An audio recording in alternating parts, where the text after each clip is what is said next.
Guys, this is the SRK 600RR by QJ Motor. It's a 4-cylinder, 16-valve engine. It is a 600cc guys. Tara, samahan nyo ako at alamin pa natin ang kakayahan ng motor na to. Let's go!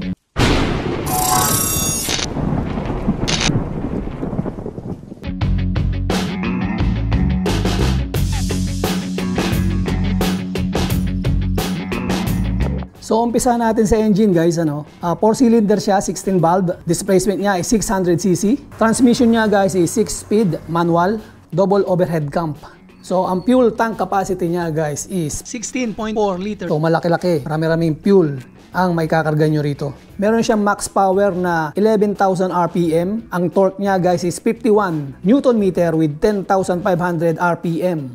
Ang size ng gulong niya guys is 180 by 55, 17-inch, tubeless. Sa harapan naman guys, 120 by 70. Ito isang nagustuhan ko rito brake. Ang brake niya guys is a Brembo brake, front and rear caliper. Yan ang isang kagandahan ng QJ Motor. Yes guys, both ABS na siya kasi normal na lang ngayon sa mga big bike yung mga ABS.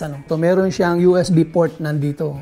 Kaya hindi ka malolobat dito. Meron kang saksakan ng USB port. Imaginein mo big bike tapos meron pa USB port, di ba? That's awesome. So guys, again, this is a inline 4 sports bike. Sports siya guys, Guys, ang seat height niya is 800 mm. Ang ground clearance niya guys is 140 mm. Guys, ang bigat ng motor na to is 225 kg. Ito yung kanyang key guys, isa sa mga nagustuhan ko rito. Press nyo lang to. Pag nag-blink na yung mga signal light niya, means pwede nyo nang i-switch dito.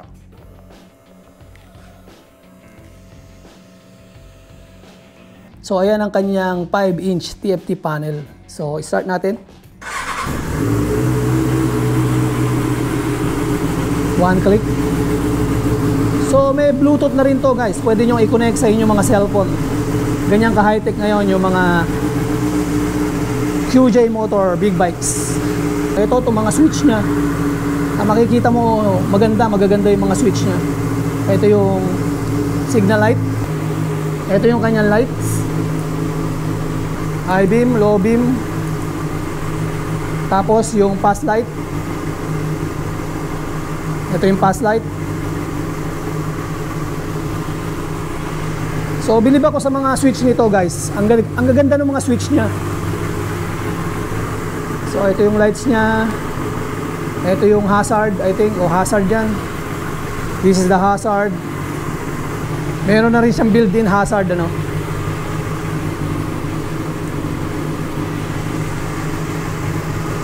So ito yung busina niya, horn, signal lights. So ito yung sa control guys kung gusto mo ilagay sa Bluetooth mo, dito mo kukontrolin. So ito yung kill switch guys kung gusto mong patayin. So yun, ganun kasimple at kaganda ang SRK 600RR ng QJ Motor.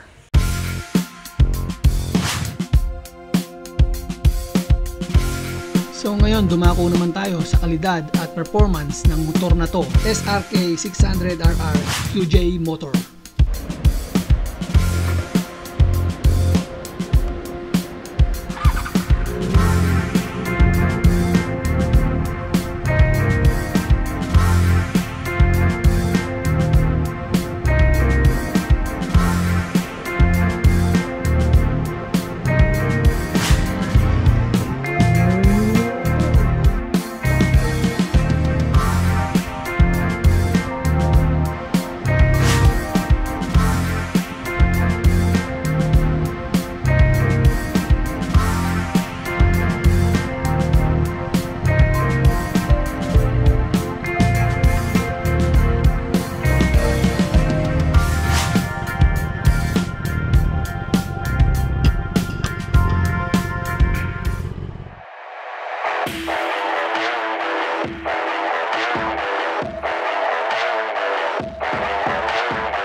So yun nga guys, ano, mula Kalasyaw hanggang dito sa Binmaley. Binmaley pa lang to eh. Binmaley. Na-test drive natin tong SRK 600RR. So far, so good naman eh. Imagine niyo, demo unit lang to, no, pero napakaganda naman tumakbo, napakaayos. So overall, okay naman siya. Maganda siyang umatak. Yung suspension niya naglalaro, maganda.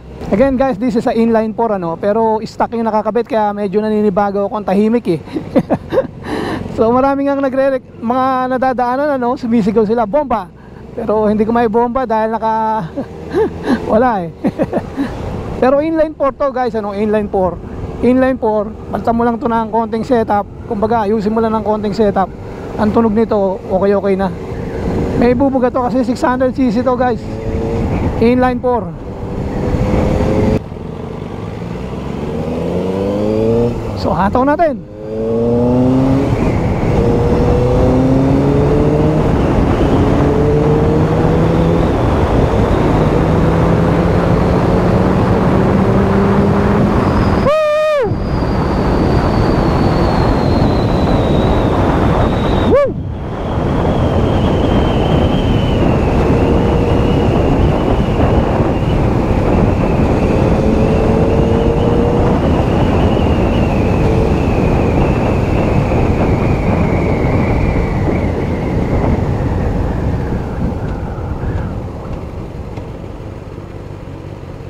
Preno niya guys, bilib din ako dahil Brembo brakes yan. Talagang kumakagat yan.